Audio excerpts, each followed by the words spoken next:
Some outrage tonight, some disbelief, I suspect, over the latest comments from Mexico's President Felipe Calderon. Calderon, speaking in Dallas last night, said he has relatives and friends who live in this country illegally.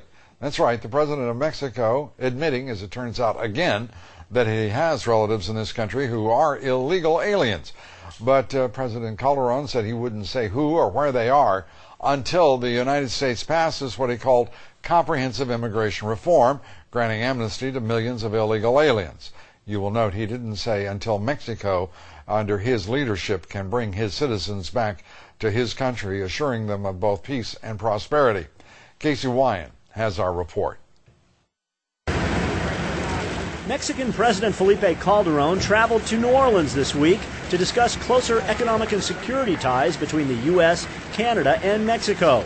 He also visited Dallas and spoke to the Institute of Mexicans Abroad, where he acknowledged that he has relatives living illegally in the United States.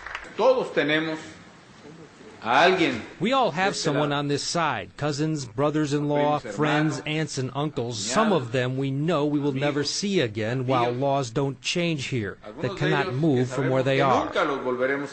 2 years ago, while campaigning in Mexico, Calderon disclosed he had a brother-in-law and cousin in the United States. He did not reveal their legal status. But now, while on American soil, he appeared to flaunt the illegal presence of his relatives and shared a laugh with hundreds of countrymen apparently in on the joke. Many times the press asks me, well, where are your cousins, your friends?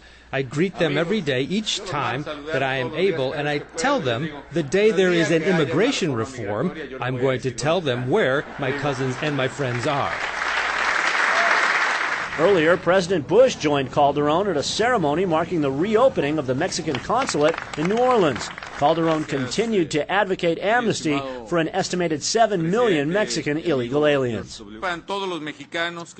May all Mexicans who live in the U.S. know that my administration will continue to watch over their security and their rights.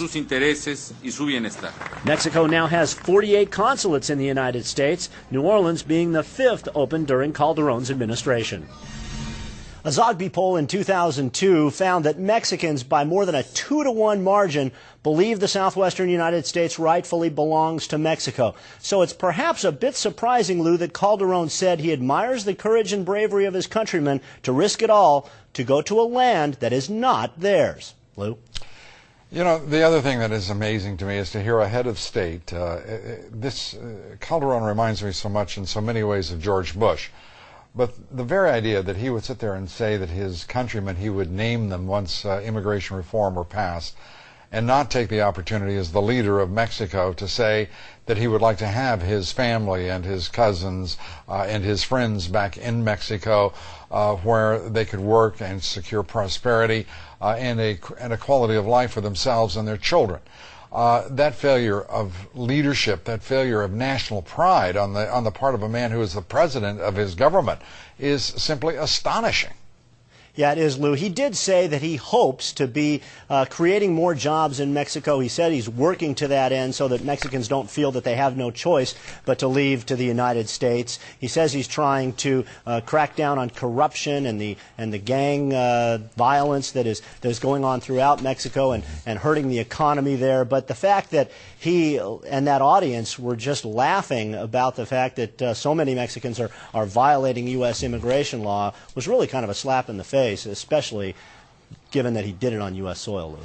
Yeah, and the slap in the face, frankly, though, is that of Mexico. I mean, you would think that there would be some pride, some honor on his part that would speak to repatriating the people who have had to flee Mexico's governmental incompetence, corruption, and failure to provide for their own citizens. I mean, it is really just an unconscionable betrayal of government responsibilities, this time on the part of the Mexican government.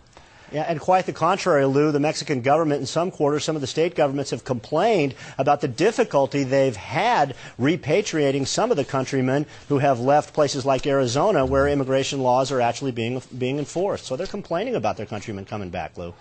Incredible. Thank you very much. Casey